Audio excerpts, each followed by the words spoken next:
सत्कन, अति तिक्कन एवं प्रिय सौदागर, आज के इस कर्म में मेरा भाषण है रोजा। रोजे पर मैं रोशनी डालने की कोशिश करूंगी। आपसे प्रार्थना करती हूँ कि मेरे बातों को गौर से सुनेंगे इंशाअल्लाह।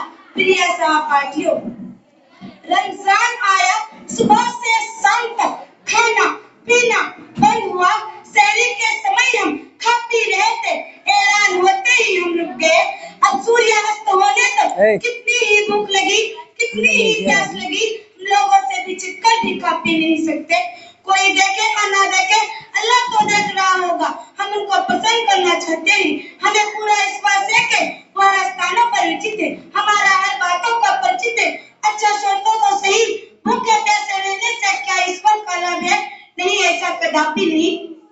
रोजा हमारे लाभ के लिए है, यानी रोजा रखने से इन बातों का ध्यान न रहता है का रोजा का लाभ नहीं होते, रोजा का लाभ नहीं होते, रोजा का लाभ नहीं होते, रोजा का लाभ नहीं होते और ना आखिरत में मिलेंगे और ना संसार में मिलेंगे। आइए इस बार मिलकर हम सब मिलकर रोजे रखें और उनका सारा लाभ उठाए जो रोजे का फल है। अब अंत में अल्लाह ताला से प्रार्थना करती हूँ कि हम तमाम मुसलमान भाई बहनों को रोजा रखने की सख्त प्रबंध करें। आमीन। अस्सलाम वालेकुम।